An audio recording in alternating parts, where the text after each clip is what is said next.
Hola, buen día.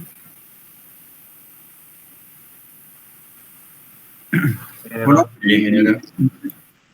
Creo que quedamos aquí en un métodos indirectos, ¿no? Estamos viendo el coeficiente de permeabilidad, ¿no?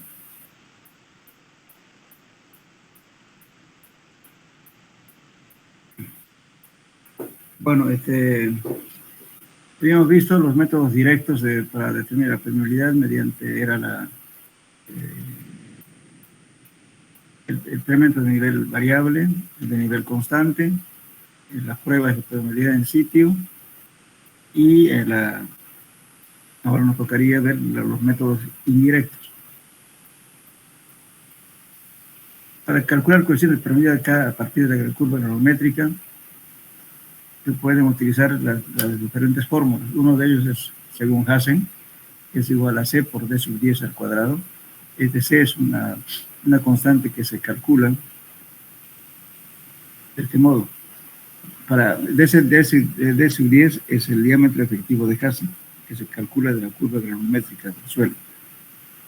Cuando el D sub 10 en arenas cuando tiene un valor de entre 0,1 y 3 milímetros, entonces se adopta, varía, hemos dicho, entre 41 y 146, pero se adopta un valor de 116. Entonces ya tendríamos el C, perdón. Y D sub 10 es la curva granulométrica. Esto nos da directamente en centímetros por segundo. Ahora, esta misma ecuación, pero ya considerando la temperatura. Este T sub T viene a ser grados centígrados. C por 0,7 más 0,03 por la temperatura por D10 al cuadrado. Eso nos da también en centímetros por segundo. Lógicamente el D sub 10 tiene que estar en centímetros. Y temperatura en grados centígrados. Después tenemos otra fórmula empírica también, que es Schichter, que viene a decir K es igual a 771 D sub 10 al cuadrado sobre C. C se encuentra en función de la porosidad del suelo. Y tienen porosidad 26%, 38%, 46%. Entonces el C se toma en cuenta, ¿no es cierto? Si tenemos 0,26, C va a valer 83,34. Si es 38%, C vale 41%. Los valores intermedios se interponen. Ahora, los valores menores a este valor siempre se adopta este valor. Los valores mayores los 43% se adopta este valor. Solo los valores intermedios se interponen. Entonces, N, repito, la porosidad, entonces es una constante que se calcula en función de N. Entonces tenemos aquí K 771 por D10 al cuadrado sobre C, más 0,7 más 0,3 por la temperatura en grados centígrados. Entonces nos da también centímetros por segundo. Por último tenemos la fórmula de Tersaghi. Lógicamente hay muchas otras más, pero estas son las más principales y las más usuales. Tersaghi da también esto para suelos arenosos. T sub 1 de 10 al cuadrado por 0,7 más 0,32 por la temperatura en grados centígrados. Aquí el Tersaghi toma en cuenta inclusive el C sub 0 en función de la forma de las partículas. Entonces, por ejemplo, aquí dice Tersaghi C sub 1 de 10 al cuadrado por 0,7 más 0,32 por T al cuadrado. 0,32 por temperatura, grados centígrados. Y C sub 1 lo calcula en función de C sub 0.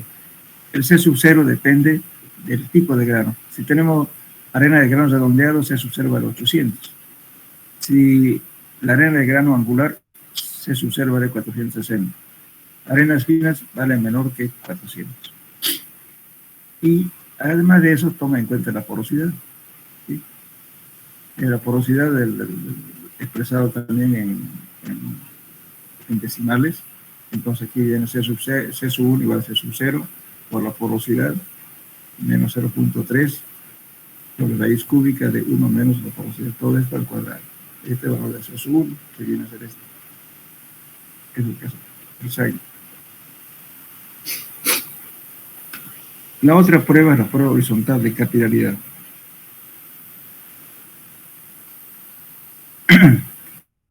Esta es una prueba de hacerlo en forma bien fácil, que consiste en hacer lo siguiente. Esto es solamente para suelos arenosos, no sirve para arcillas. Se tiene un recipiente con agua y un frasco transparente, puede ser de vidrio o de plástico. Bueno, entonces, lógicamente está abierto en ambos extremos. Aquí se le coloca un tapón, puede ser de goma o de cualquier otro material que sea impermeable. Y se hace un orificio y se mete a ella un tubito de aire. Lógicamente que eso tiene que estar sobresalido acá.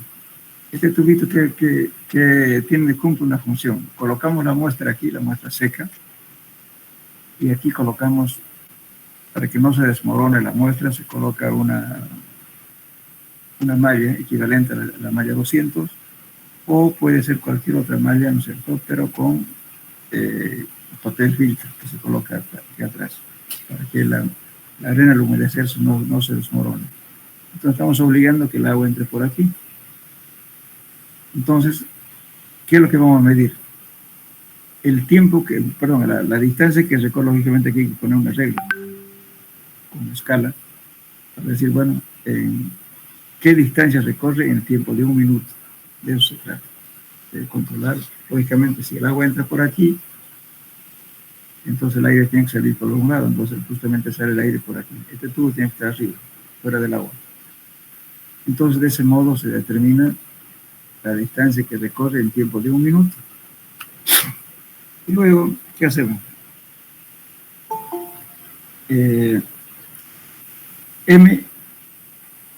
Hacemos aquí una gráfica. M va a valer, ¿no es cierto?, el tiempo de 1 minuto. M es la distancia al cuadrado, X al cuadrado. Entonces aquí tenemos M al cuadrado, Z por K, igual. Esta ecuación viene a ser lo siguiente. Aquí está un poco mal. Aquí K es igual a M al cuadrado sobre Z por 10 a la menos 4. Aquí escriban un poco más arriba.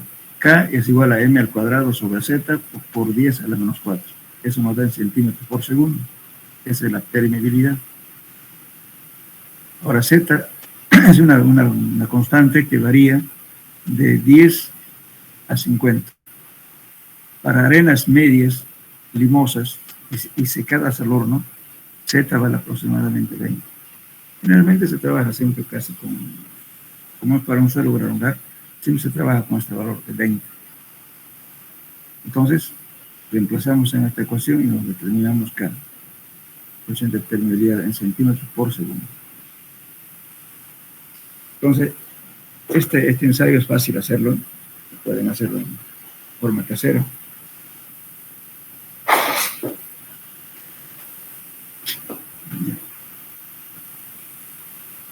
Bueno, hasta ahora hemos visto, ¿no es cierto?, estamos obligando justamente que el agua recorra siempre un solo sentido, ya sea vertical o horizontal. Pero en la realidad, en la naturaleza, el suelo tiene 2 direcciones de flujo, X y Y. Entonces aquí justamente vamos a analizar ese caso. Permeabilidad en tensión estratificable. Generalmente en la naturaleza los suelos están dispuestos en estratos diferentes, tipos de suelo y espesores. Los espesores también son variables. Entonces, ¿qué hacemos? Supongamos que este sea un suelo con diferentes estratos. Tenemos la altura H1, H2 y H3. 3 estratos. En cada estrato tenemos un valor de coeficiente de permeabilidad, el K2 también, K3 también. Y la velocidad, lógicamente, en cada estrato va a ser diferente su flujo, diferente velocidad. Versus 1, versus 2, versus 3. Entonces vamos a calcular, teniendo esos datos, el coeficiente de permeabilidad horizontal y el coeficiente de permeabilidad vertical. Y aquí tenemos el caso, o sea, el coeficiente de permeabilidad vertical viene a ser la sumatoria de H sub I, o sea, de la cantidad de estratos que tenga, dividido entre H1 por K sub 1, por K sub 1, por ahí corrijo. Después H2 por K sub 2, por cada estrato. H3 por K sub 3. Y así sucesivamente la cantidad de estratos que tiene. Entonces, K sub B viene a ser la sumatoria de H sub I sobre la sumatoria de H sub I por K sub I. Entonces, esa es la fórmula para calcular el coeficiente de permeabilidad vertical y el horizontal. En el horizontal es K sub I por H sub I sobre la sumatoria de H sub I. Este es el coeficiente de permeabilidad horizontal. Ahora, el valor, digamos, del coeficiente de permeabilidad promedio, entonces viene a ser igual. Aquí no está escrito, escríbanlo. El coeficiente de permeabilidad promedio en suelos estratificados es igual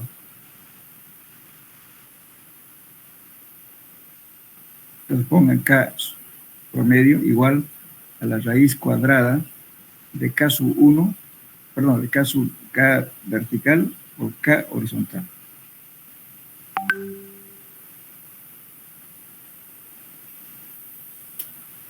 Es el promedio. Entonces sería K sub T, póngale igual a la raíz cuadrada de K sub B por K sub H. Es el promedio. Bueno, también, lógicamente, que el flujo de agua está en ambos sentidos, vertical y horizontal. Entonces, ahora sí, hacemos la igualdad de las formas, ¿no es cierto?, de que el caso 1 y el caso 2, etcétera, para las mismas condiciones de flujo. Hacemos la igualdad del coeficiente de permeabilidad vertical y horizontal. Vamos a demostrar de que K sub H es mayor que K sub B. Entonces, ¿qué quiere decir esto? De que la permeabilidad en sentido horizontal es mayor que la vertical. Pero sin embargo, en los otros ensayos que hemos hecho, ¿no es cierto?, hemos obligado a que el flujo sea solamente una sola dirección, vertical.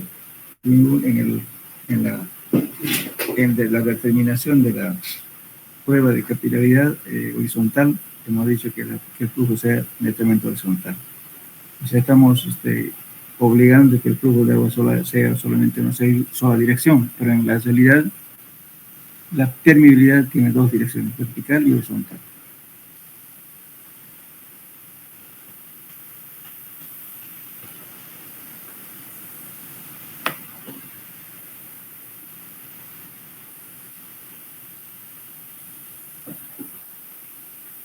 Pero podemos hablar también de un valor que se determina en el suelo, que es el coeficiente de percolación.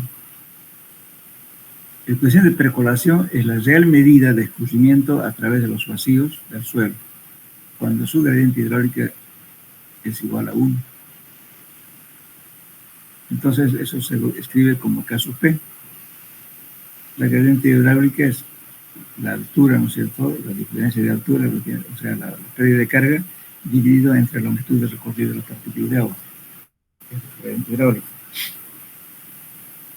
Entonces, haciendo la demostración de la ecuación de Darcy, vamos a llegar a una ecuación final que es igual el K sub P, o sea, el coeficiente de percolación es igual a K sub T, o sea, el coeficiente de permeabilidad cualquiera, dividiendo entre la porosidad. O también pueden encontrar en función de la relación de vacíos. N es igual a E sobre 1 más E. Pueden calcular también por eso. Conociendo la relación de vacíos, pueden calcular también N. De ese modo se calcula el coeficiente de percolación. Bueno, aquí tenemos una tabla comparativa de los suelos, de la permeabilidad de los suelos. Aquí está en centímetros por segundo. O sea, el menor valor es 10 a la menos 9 centímetros por segundo. Y que este casi se puede considerar como casi impermeable. nunca es impermeable al 100%, casi impermeable. Entonces, cuando los ensayos resulta que son muy largos y que el suelo es muy arcilloso, entonces se coloca el coeficiente de permeabilidad igual a 1 por 10 a la menos 9. Entonces tenemos una tabla, ¿no es cierto?, aquí para diferentes tipos de materiales y cómo va variando su permeabilidad. Esta es una tabla que he sacado del libro de José Bobles y otro de Castro Villalas. Por ejemplo, de aquí, para gravas limpias, 10 a la menos 2 a 1. Para arena limpia, mezcla de arena y gravas limpias, de 1 a 1 por 10 a la menos 3. Sucesivamente va dando valores característicos para cada tipo de suelo. Y por ejemplo, dice suelos impermeables como las arcillas homogéneas bajo la zona de meteorización es 1 por 10 a la menos 7 a 1 por 10 a la menos 9. Pues entonces los coeficientes de permeabilidad variable, ¿no?, según los dos autores, Bowles y Crespo Villalas.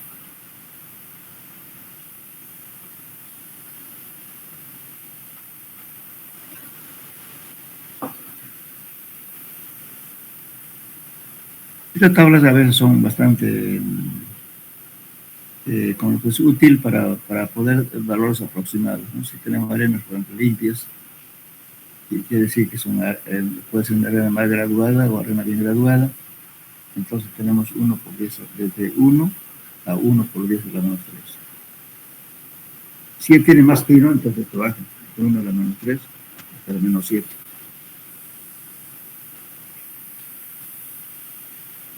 En suelos impermeables como las arcillas homogéneas bajo la zona de meteorización, bien sea desde la menos 7 hasta la menos 9.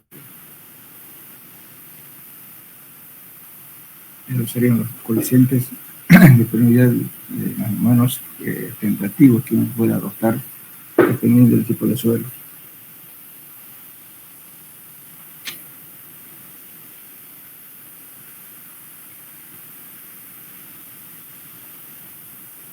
Bueno, entonces entraremos a otro tema que es esfuerzo y esfuerzo efectivo.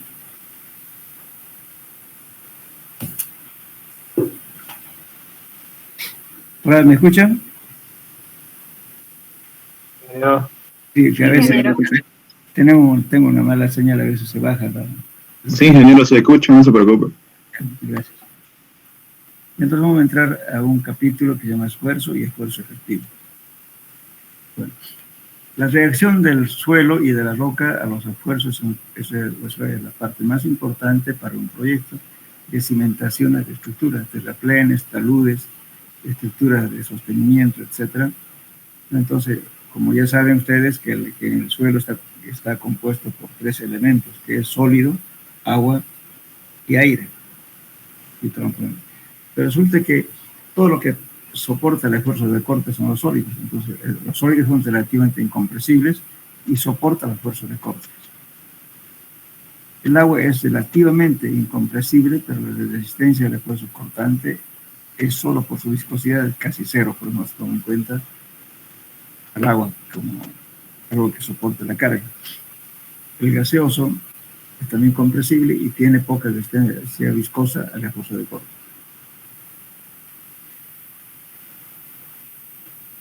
Ahora, las presiones que actúan en las masas de los suelos saturados se dividen en dos grupos. Uno, aquellas presiones que transmiten directamente de grano a grano del suelo.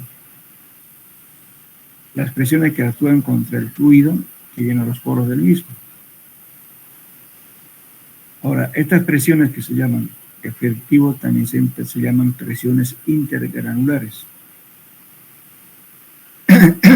y las presiones,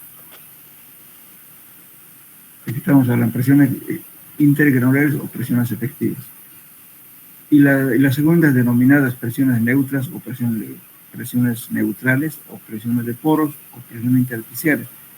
Eso se debe de la existencia del agua que está en los poros. Eso se llama presión neutra, presión de poros o presión intersticial.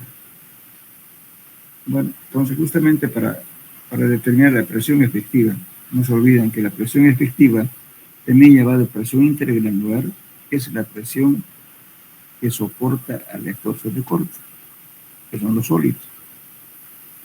Entonces, cuando se carga en un suelo cualquiera, ¿qué es lo que incrementa? La presión efectiva, porque hay mayor interacción entre granos, porque el aire ni el agua soporta la fuerza, el esfuerzo cortante. Entonces, lo que soporta todo es el esfuerzo efectivo debido a los granos del suelo. Sí, entonces, al haber el efecto del esfuerzo efectivo, hace que haya un cambio volumétrico, porque los poros se reducen y por tanto va a haber una disminución de volumen del suelo. Eso es lo que a veces causa justamente la deformación de los suelos. Ahora,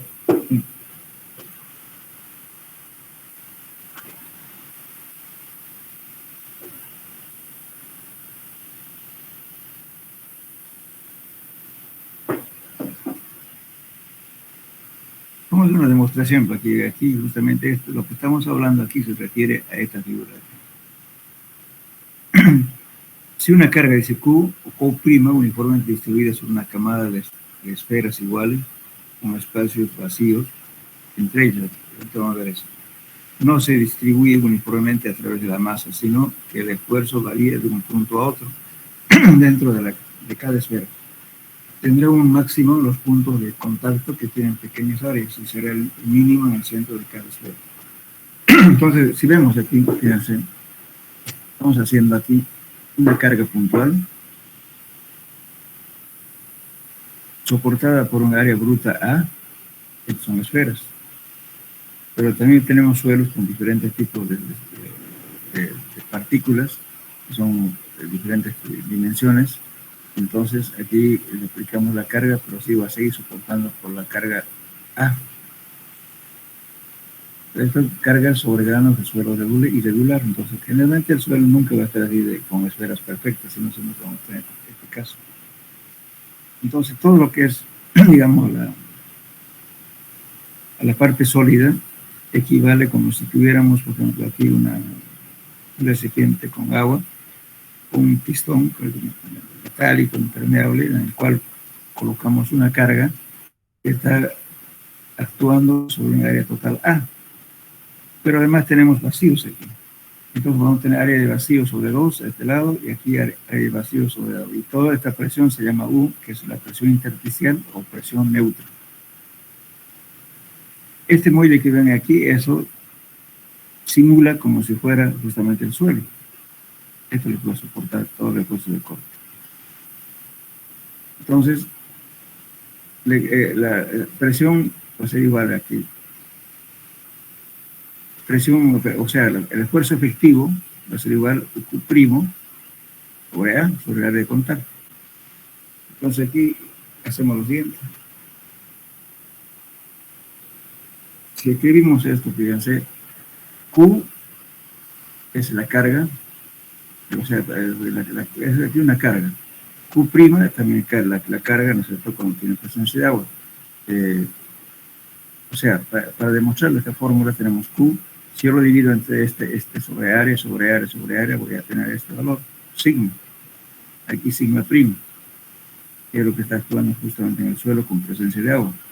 Más U es la presión neutra, que va a ser igual área de vacío sobre A. El área de vacío, justamente el área de vacío que está en la demostración aquí de esta gráfica. Aquí es a su vez área de vacío entre 2. Por un lado, entonces, este área de vacío sobre A es un área que, en caso de suelos, esta relación de área de vacío con el área total vale 1. Como aquí, en suelos vale 1. En arenisca porosa van a ser 25 a 1, pero en suelos 1. Entonces, esta relación, como vale 1, ya no se la escribe. Entonces, la presión total va a ser sigma prima más U. Que viene a ser el peso específico multiplicado por la altura. Entonces, hacemos lo siguiente. Entonces, si yo tengo esto, ¿no es cierto? La presión total va a ser aquí. La presión, ¿no es cierto?, del área saturada más la presión neutra o presión intersticial. Y a todo esto lo estoy dividiendo, o sea, entre áreas no me varía, me va a quedar sigma prima más U, porque esto me va a ser 1. Entonces la ecuación me va a quedar presión total es igual a la presión efectiva más la presión neutra. Entonces la presión efectiva va a ser igual a la presión total menos la presión neutra. Entonces esa es la demostración que hace Terzaghi y esta ecuación lo llama justamente la ecuación de la presión total proporcionada por Terzaghi. Entonces si yo quiero sacar presión efectiva, voy a despejar presión efectiva va a ser igual a la presión total menos la presión neutra. Lo que equivale a decir, si pongo en un suelo que tenga agua, voy a tener el gamma saturado multiplicado por su altura. Más el peso del agua, el peso específico del agua multiplicado por su altura, eso es U. Entonces se suman las dos. Esa es presión total. Pero si yo quiero calcular la presión efectiva, despejo esto, me va a quedar presión total menos la presión neutra.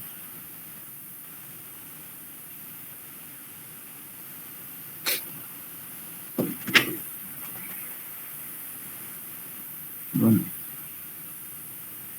para entender este caso, vamos a hacer este ejemplo.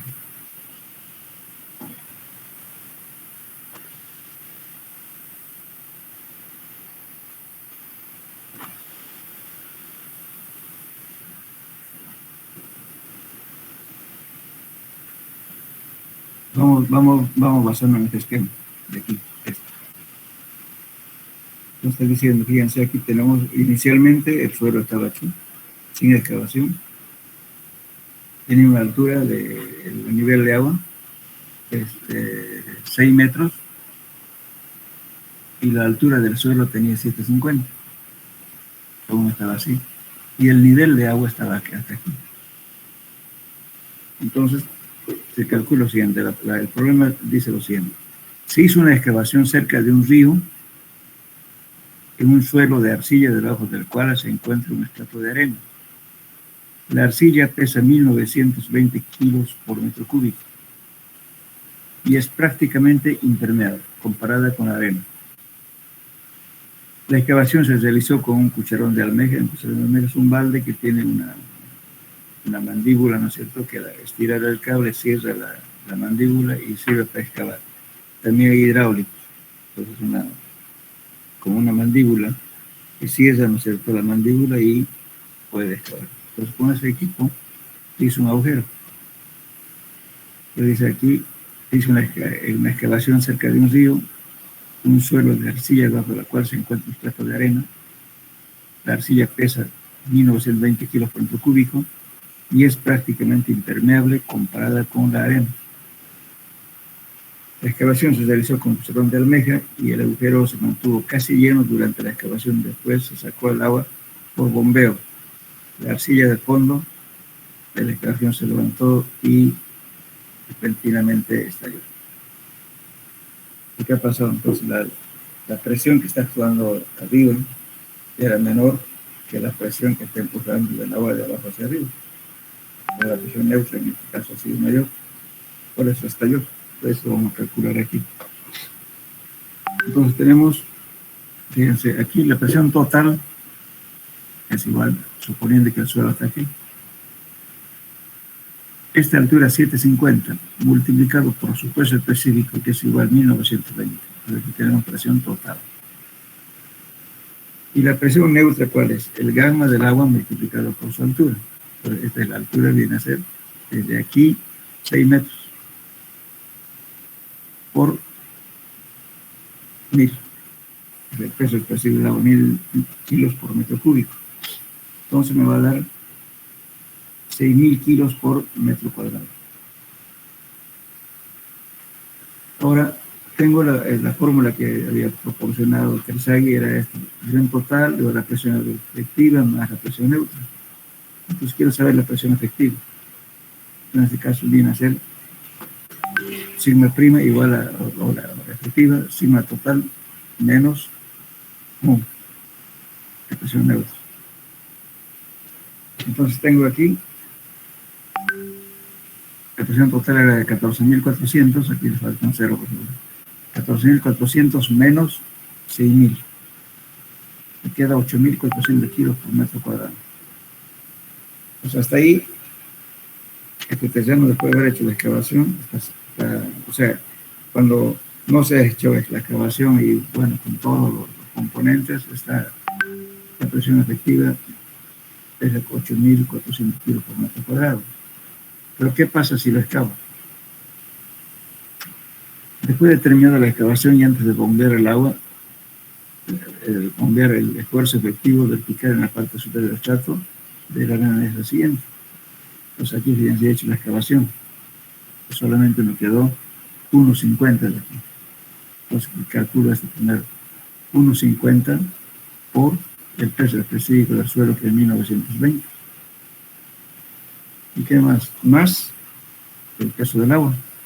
Y el peso del agua, si tengo agua aquí, está ejerciendo presión aquí. Entonces tengo 6 menos 1. Perdón,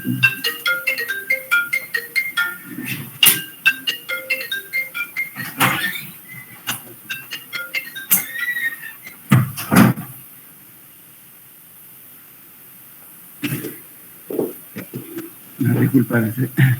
Ya, entonces, después de terminar la excavación y antes de bombear el esfuerzo efectivo vertical en la parte superior del estrato de la arenas, entonces este suelo ha quedado sin excavar, entonces 1.5 de altura multiplicado por el peso específico, 1920 es de la presión total, más el peso de esta agua que está actuando sobre esto, entonces viene a ser 450, que es la altura de aquí hasta acá, multiplicado por 1000.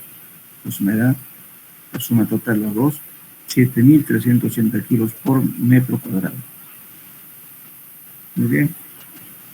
Ahora, mi presión neutra para la presión intersticial, que es, eso no ha variado porque me sigue este nivel de agua, sigue siendo 6, la cantidad de agua. Entonces, ¿por qué? Porque el peso de aquí del agua ha bajado, perdón, inicialmente tenemos el peso del agua, y la presión neutra también sigue siendo lo mismo. Entonces aquí la presión neutra viene a ser 6 por 1000, de esta altura de acá, por 1000, entonces en 6.000. Entonces, haciendo la diferencia en la presión efectiva, presión total menos la presión neutra, tengo 1.330 kilos por metro cuadrado. Hasta ahí no pasa nada, sigue estable esto. ¿Pero qué pasa ahora si le estoy sacando el peso, que es el agua de aquí? Después de bombear el agua hasta bajar, dice, 1,40 metros, estoy bajando aquí, estoy bombeando a bajar 1,40. El esfuerzo vertical de la parte superior del estrato de arenas, entonces aquí varía, fíjense aquí, 1.50, aquí 1920, que no varía esto, más, si bombeo esta altura de acá de 450, donde 1,40, entonces me queda 310 metros de agua. Multiplicado por 1000, tengo el resumen, 2.880 más 3.100, total tengo 5.980 kilos por metro cuadrado. Y la presión neutra o la presión intersticial no ha variado porque la altura sigue siendo la misma, 6 metros, el empuje del agua. Entonces, sale 6.000. Y si calculo la presión efectiva, presión total menos neutra, me va a quedar menos 20. Entonces, en ese caso, ¿qué quiere decir? Que si la presión neutra, perdón, la presión efectiva es negativa, que quiere decir que no hay nada que soporte el esfuerzo de corte. Y por consiguiente, ¿no es cierto?, el agua que estaba aquí un poco, ¿no es cierto?, entonces hecho esfuerzo de aquí para arriba, entonces esto se conveó y reventó y vuelve a llegar a su posición natural. Pues en ese caso falló. Si no bombeamos, entonces se podría mantener en ese nivel, pero como bombeaba acá, entonces hay un desequilibrio de presiones. Entonces ahí es donde empieza la falla. Entonces, si la presión efectiva es que es negativa, quiere decir que no hay nada que soporte el esfuerzo de corte. Y por tanto, el agua actúa de abajo hacia arriba y por tanto debe llegar al mismo nivel. Todo este elemento es el concepto de la presión efectiva. La presión efectiva, lo vuelvo a repetir, todo lo que después es el esfuerzo de corte.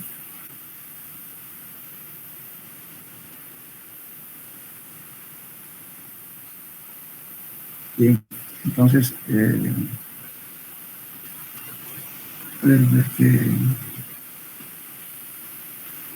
con este tema es el último tema ya, y después vamos a hacer sobre resolver problemas.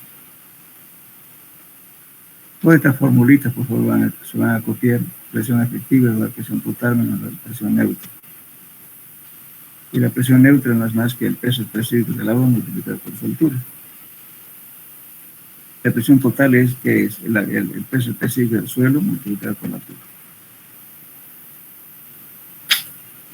Vamos a ejercicio para que lo entiendan mejor.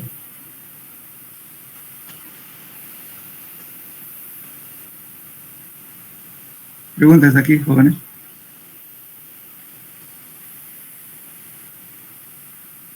Hola. Ingeniero, en principio no me quedó muy claro dónde está el agua en el todo. Ya, escúcheme. Resulta que cuando usted excava, fíjese, de verme para que entendamos mejor. Si usted está haciendo, pues, supongamos que ha hecho un estudio de suelos y encontró el nivel freático, digamos, 4 metros. Muy bien, ahí está el 4 metros. Pero ¿qué ocurre, no es cierto, cuando usted quita el confinamiento? Confinamiento, ¿qué significa? Si usted nivel pongámosle a 4 metros y le estoy sacando, cavando, digamos, una zanja como esta, ¿qué estoy haciendo? Estoy liberando, quitando el confinamiento. Por consiguiente, ¿no es cierto?, las presiones que están en el agua, que son las presiones intersticiales que están actuando en el suelo, lógicamente hay una presión que está actuando. Y por tanto, si lo libero, sacándole un peso, ¿qué va a pasar? Esta presión va a desequilibrar. Entonces esas presiones intersticiales van a ser grandes frente, ¿no es cierto?, a las presiones que está ejerciendo arriba. Y por tanto, eso va a hacer que los empujes de aquí van a ser mayores que estas presiones de acá. Al ser mayores el desequilibrio, entonces como los sólidos son la parte que soporta la fuerza de corte, entonces al no haber esa resistencia a la fuerza de corte, ¿qué pasa? Entonces el agua va a hacer que estalle esto y luego suba de agua y se inunda todo eso y otra vez llega a este nivel. Generalmente en las excavaciones ocurre eso. Por eso, como estaba dando un ejemplo, si usted encuentra un nivel de freático 4 metros, pero está excavando los 3 metros, 3,50, ya va a empezar a aparecer el agua. Posiblemente, cuando profundice más, bueno, supongamos que la jornada de trabajo se acabó, se fue a las 6 de la tarde a su casa, bueno, solamente dejó el suelo húmedo, pero no hay agua. Pero vuelva al día siguiente, va a encontrar agua en la excavación, en la laguna. ¿Eso qué se debe? Justamente a quitar el confinamiento, ¿no es cierto? Entonces, si tengo el nivel de agua aquí, este nivel nivel del agua, ¿no es cierto?, se va a abatir.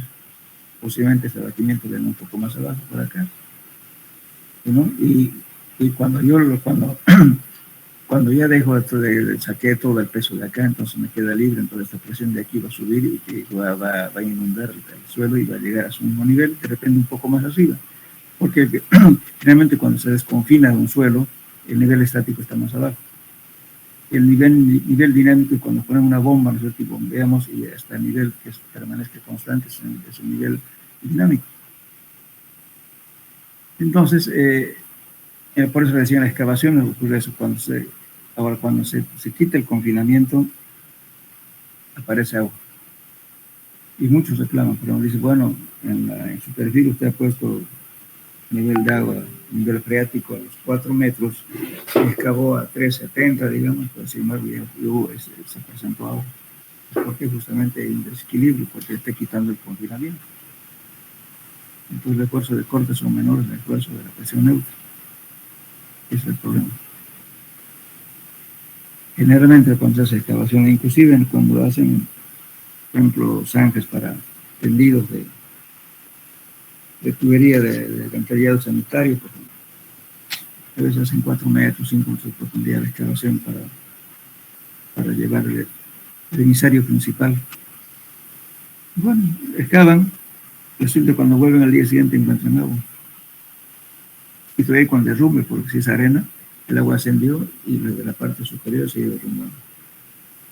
Es por una diferencia de presiones por haber quitado el confinamiento. Por eso cuando se hacen sótanos, a veces es necesario colocar un piezómetro. Pues un piezómetro ¿en qué consiste? Es en colocar un tubo hasta la profundidad que es requerida, ¿no es cierto? Y si hay nivel freático, se coloca el nivel donde encuentra agua, se le pone las rejillas, o sea, los filtros, y luego se va monitoreando, ¿no es cierto?, cómo va subiendo el agua. En cuantos días sube a una cierta altura y se mantiene constante. Entonces, ¿qué quiere decir? Que entonces si yo excavo eso, ¿no es cierto?, entonces el nivel va a subir. Y para subir es para determinar esas variaciones de altura del nivel de agua, donde se coloca un piezómetro, un tubo. Lógicamente, estos estudios, por ejemplo, es importante en las planchadas, cuando llueve, todo eso necesitan determinar si tenemos una estructura como tanques, por ejemplo, de combustible, o sótanos, ¿no es cierto?, como están haciendo con 3, 4 niveles de sótanos.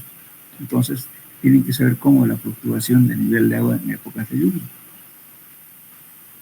Lógicamente que ustedes han hecho un agujero, han hecho sótano con diferentes niveles,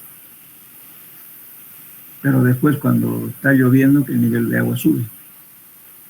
¿Qué efecto va a causar? 1, filtración. 2, supresión. ¿Y qué es supresión? Es el empuje del agua, ¿no es cierto?, de abajo hacia arriba. Trata de elevar la estructura. Si usted tiene un tanque, bueno, si no ha llovido nadie, el tanque está vacío, tranquilo. Pero llueve, sube el agua, ¿qué pasa? Va a hacer flotar el tanque. O una piscina, lo mismo. Hay piscinas que se salen por arriba o se parten. ¿Por qué? Porque los empujes de abajo hacia arriba son grandes. Es justamente de la presión hidrostática del agua, por la altura que va subiendo. Normalmente eso pasa.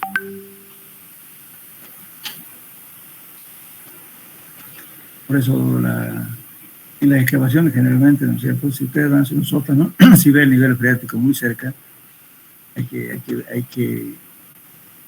que prever. Si voy a hacer un sótano, digamos, y yo tengo un nivel a 4 metros, bueno, no voy a cavar por 4 metros. Si hay la necesidad de cavar, lo tengo que hacer. ¿Pero qué tengo que hacer previamente? Colocar tubos, hacer una especie de pozos de agua más o menos, y luego colocar bombas sumergibles para bombear el agua, ¿no es cierto?, para bajar el nivel freático, de tal modo que esté en agua esa zona. Y se bombea día y noche. Entonces, cuando encontramos un momento, vamos bajando el nivel, entonces se mantiene seco y puedo trabajar a la profundidad próxima. Si tengo, digamos, que hacer un sótano hasta 4 metros, digamos, pero si no tengo nivel de agua a los 4 metros, yo no voy a trabajar con presencia de agua porque el agua se me va a subir. Entonces, voy a batir el nivel freático, colocando tubos de drenos. Pueden ser 3 tubos o 4 tubos, dependiendo de la magnitud de la excavación que se haga. Y se colocan bombas sumergibles y se bombean constantemente para bajar el nivel y pueden trabajar allá y no va a haber agua. Entonces, una vez que termina la estructura, dejan de bombear. Pero, y el sótano ya tiene que estar, o sea, ¿no es cierto?, el muro de contención tiene que estar bien protegido, bien impermeabilizado. Igualmente, ¿no es cierto?, la losa de fondo también tiene que estar impermeabilizado, bien calculado para soportar los empujes de supresión. Aparte de eso, ¿no es cierto?, pues que va a aparecer aquí en la losa, y no sé si no se considera, digamos, el efecto de supresión, puede levantarse inclusive, o lo baja. Por ejemplo, en algunos edificios, después de que están haciendo segundos sótanos, por ejemplo, están considerando colocar pilotes de anclaje para evitar problemas de empujes de supresión. no producen granos, pueden levantar una losa que pongan encima, entonces hay que anclar.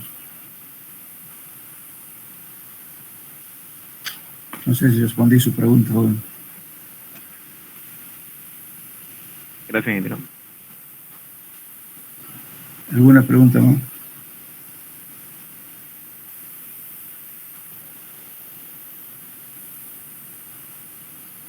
Después vamos a hacer el ejercicio de esto, por favor. Entonces, ustedes van a hacer su formulario y vamos a hacer el cálculo. Vamos a terminar esto y después ya vienen los problemas. Tenemos este tema, más tenemos que terminar. Y de aquí problemas ya resueltos. Aquí, por ejemplo, hay un problema de resolverlo totalmente. De acuerdo a la figura, traza el diagrama de presiones efectivas. Aquí tenemos agua, tenemos arena y tenemos arcilla.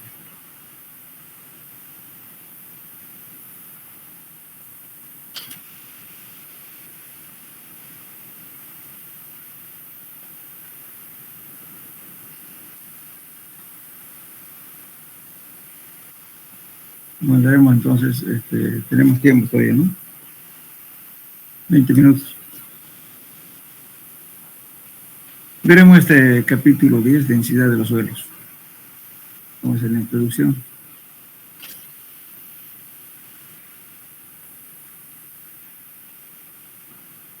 ¿Alguien puede decirme qué es compactar un suelo?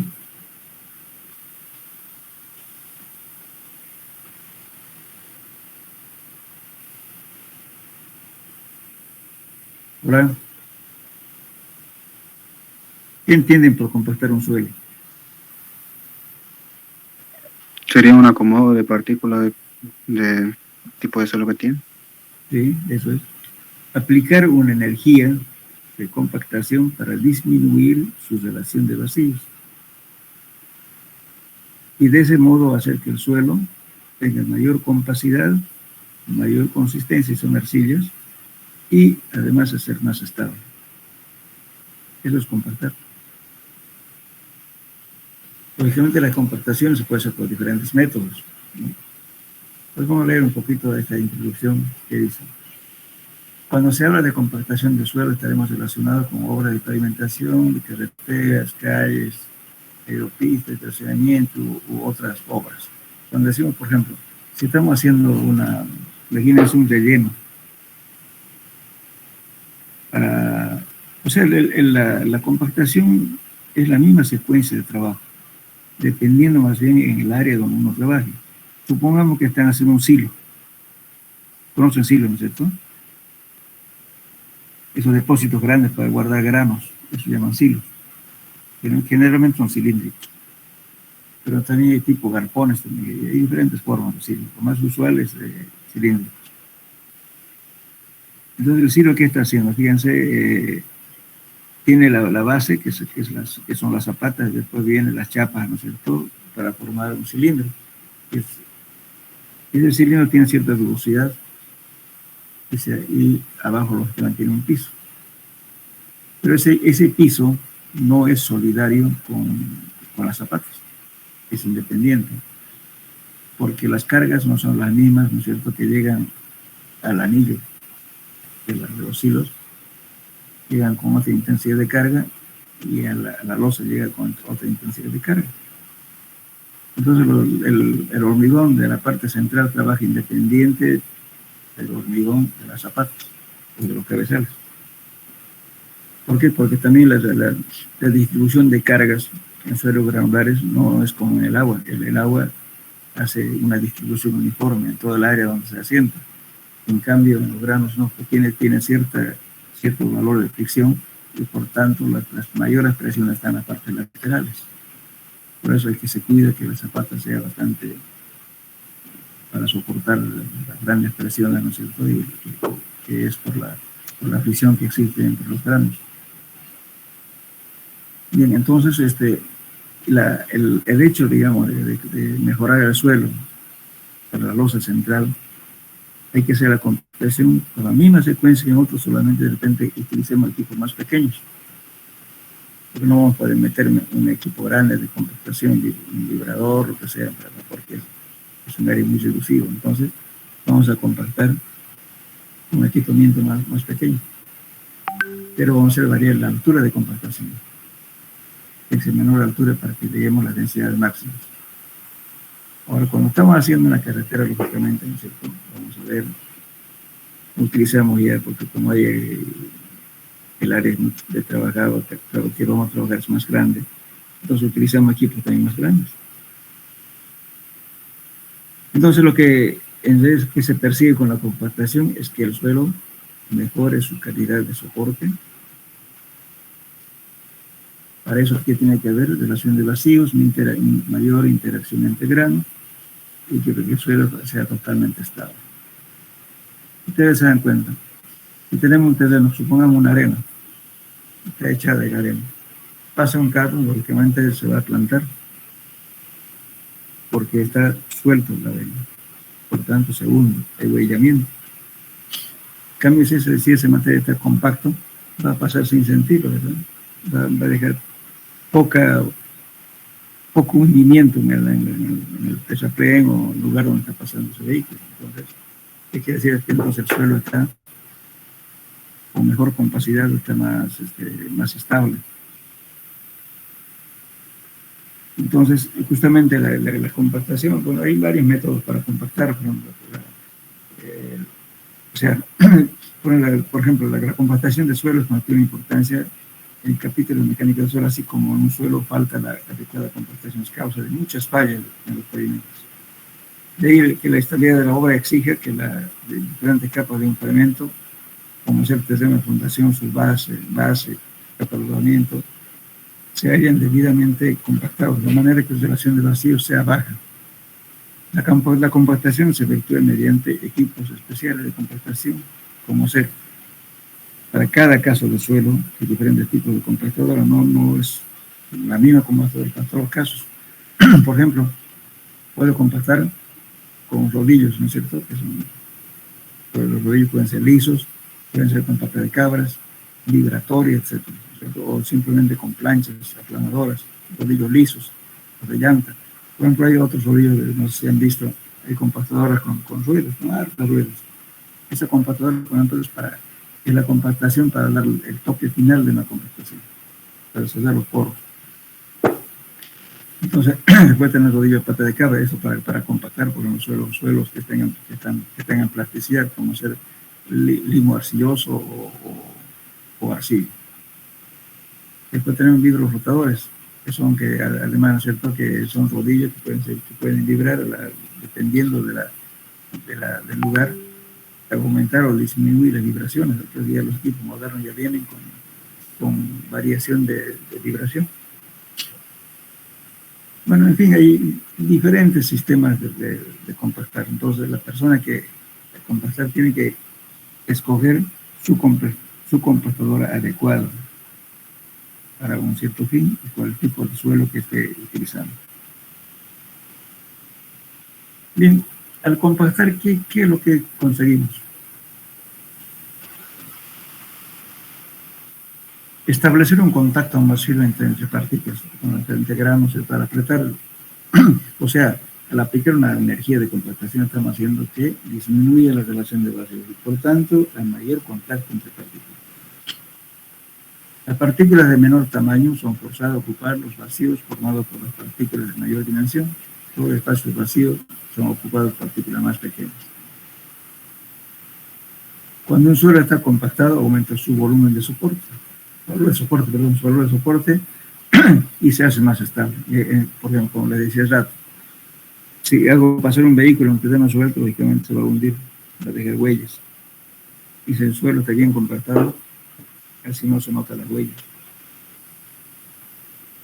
Como las partículas se hallan firmemente adheridas después de la compactación, la masa del suelo será más densa y su volumen de vacíos también menor, porque se reduce al disminuir los vacíos, se reduce su relación de vacíos. Y también, por otra parte, la capacidad de absorber agua también disminuye, porque tiene menos poros. Entonces, cuando el suelo está más suelto, almacena más agua con los poros. Entonces, todo esto es lo que nos da como ventaja el suelo en su compactación. O sea, el procedimiento de compostación va a depender del tipo de suelo y va a depender del método que empleemos.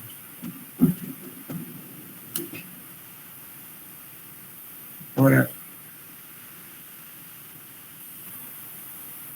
por ejemplo, para que exista una adecuada lubricación o disminuir las fricciones existentes entre partículas debe controlarse la cantidad de agua.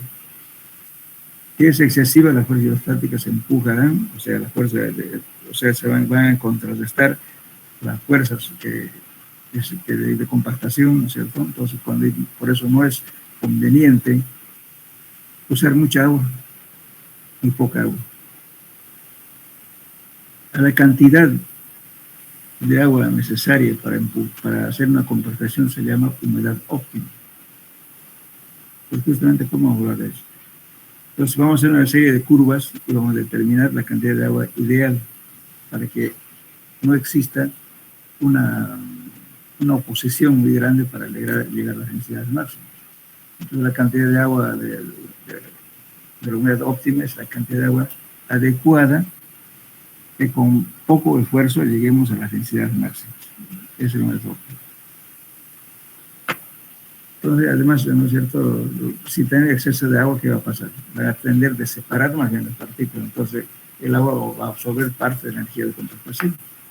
Entonces, nunca vamos a llegar a la densidad máxima porque demasiada presencia de agua. Por eso hay que controlar la humedad para compactar un suelo.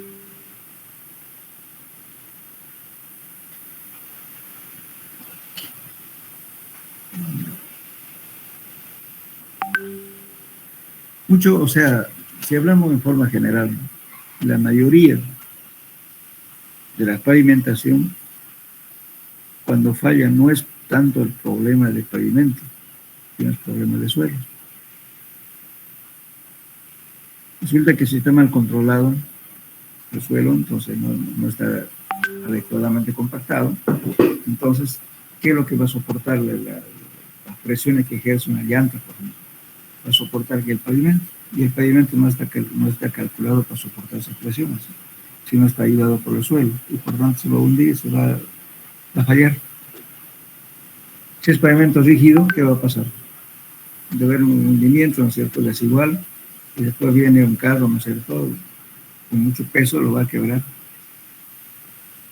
Ahora, si es pavimento flexible, se va a producir hundimientos, ahuellamientos, se va a producir fisuraciones, en fin. Entonces, ¿por qué? Porque esas cargas que debería soportar el suelo lo está soportando el pavimento. En la mayoría de los casos, donde no dura el pavimento es porque no está compactado muy bien. Ustedes se dan cuenta, en la ciudad, ¿cuáles son las zonas más críticas? A ver, díganme, ¿dónde siempre están permanentemente haciendo reparaciones? En las rotondas, ¿no es cierto? ¿A qué se debe, fíjense, en las rotondas? Resulta justamente ahí, ¿no es cierto?, los casos tienen frenado y arranque. Y además en las curvas, ¿no es cierto?, algunos tienen peralte, de un lado se inclinan más que el otro. Entonces, esa es la zona más crítica. ¿Y qué es lo que están arreglando? Pues sacando el pequeño el pavimento fallado y no lo mejoran el suelo, sobre eso igual otra vez lo colocan el hormigón, el pavimento flexible, al tiempo otra vez. ¿Por qué no está fallando el pavimento, está fallando los suelos? Sí, entonces deberían mejorar todo, por eso las partes críticas, ¿no?, que es justamente en las rotondas. Siempre están con esos problemas. Si hay baches, hay fisuraciones, permanentemente reparan eso, porque justamente por las frenadas y arranque de los vehículos.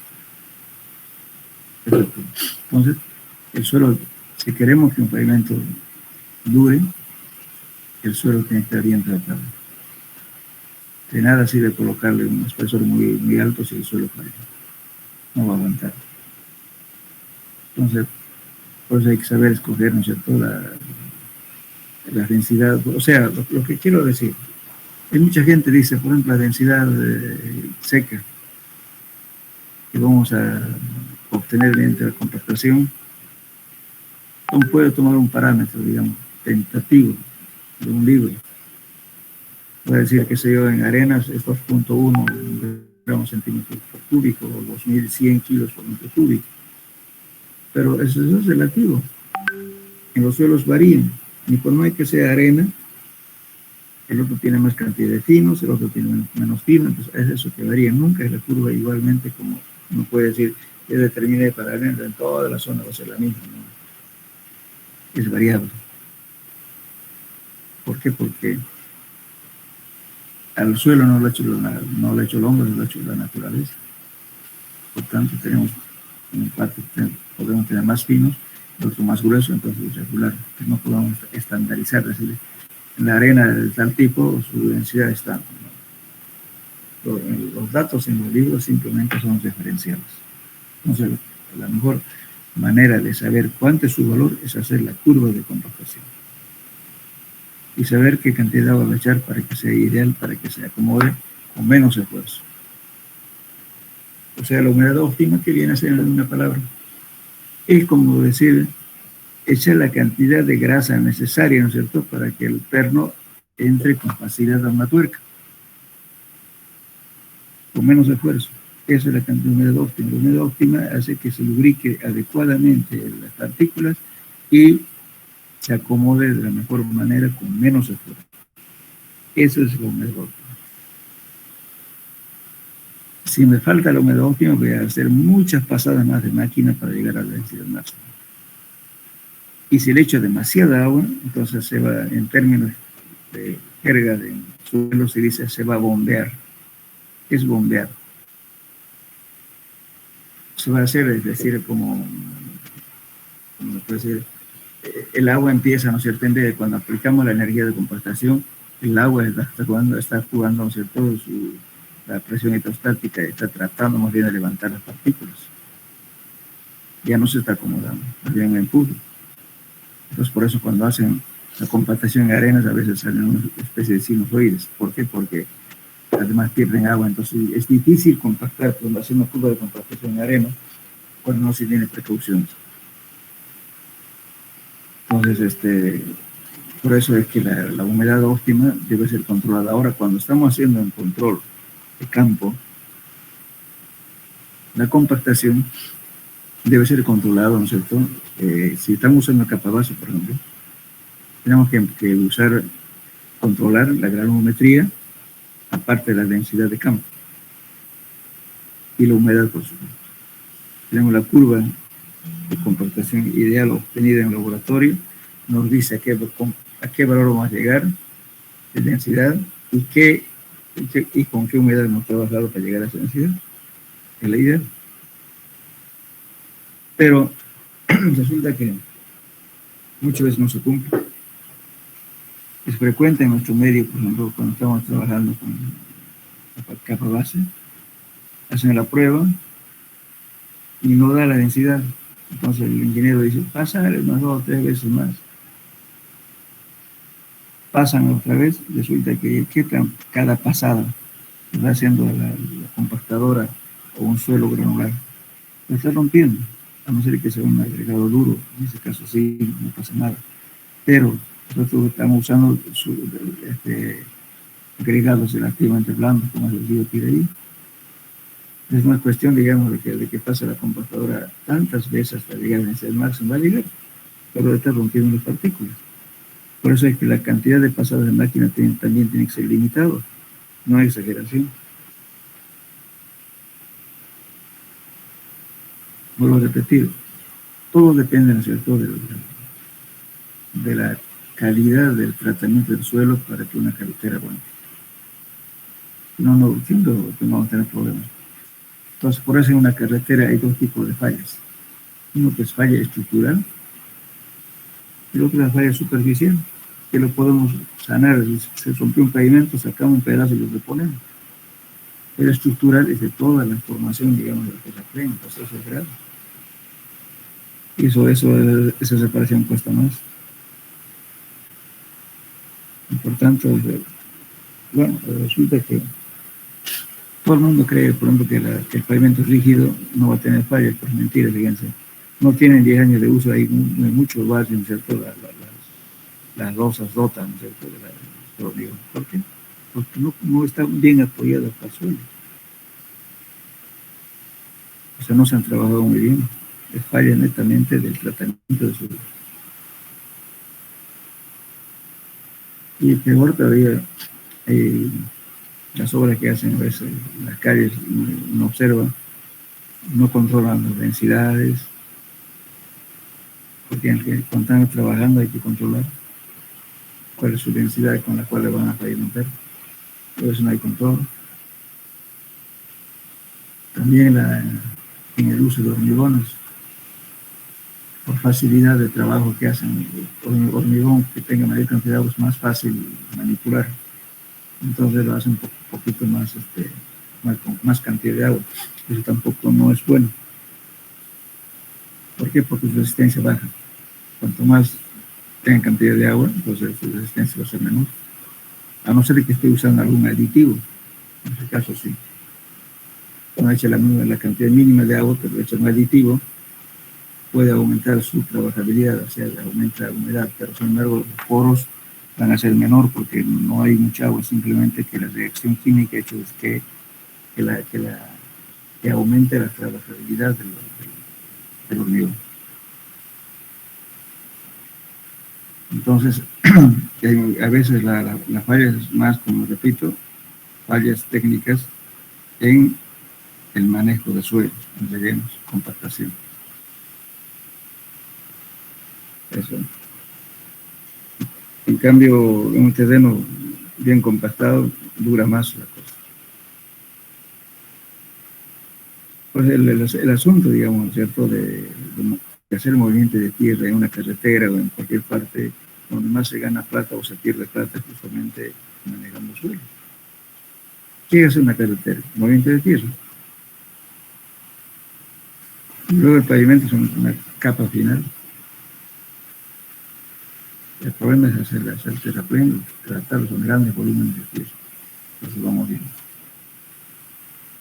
Y entonces la próxima clase vamos a ver las curvas de densidad de humedad y cómo vamos a construir la curva, cuántos métodos hay para hacer y en qué caso se utiliza cada método. No es una cosa general para todos. Por ejemplo, tengan siempre en la mente que la compactación en áreas pequeñas, ¿no es cierto?, hay que acomodar y controlar y justamente que utilice el equipo más adecuado. Pero en áreas más grandes pues, nos da mucho más facilidad porque tenemos máquinas grandes con más capacidad, digamos, de compactar.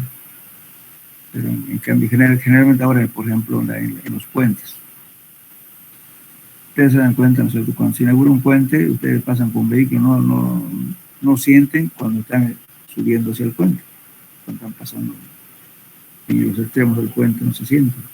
Pero después de que pase un año, ¿qué va a pasar? Va a haber un brinco. ¿Por qué? Porque el suelo se asentó en relación al puente. Y entonces, ¿qué hacen? A veces lo ponen una plancha, ¿no es cierto?, para evitar ese problema del salto, le ponen una plancha metálica. ¿Pero por qué se hundió el suelo? Justamente cuando están haciendo, primero hacen el puente, levantan la altura y después le rellenan, ¿no es cierto?, para levantar el terraplén.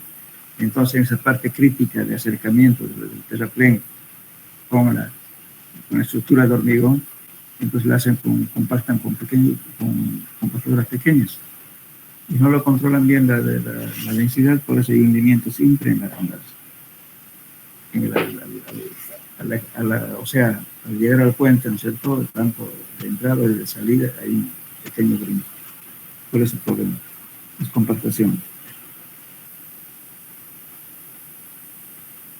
Después, a veces están rellenados, ¿no es cierto?, a veces cortan y le rellenan un poco de piel y lo compactan. ¿Por qué? Porque no han compactado bien, pues, porque es incómodo compactar ahí, justamente en la zona de acceso. Bueno. ¿Tienen preguntas, jóvenes?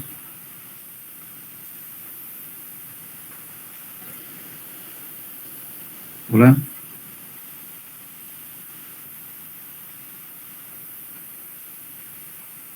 Hola, hola. ¿Me escuchan? Sí, se escucha, Sí, ingeniero. Sí, sigue. Entonces dejaremos acá, la próxima clase vamos a ver los métodos de contactar, hacer la curva y todo lo demás.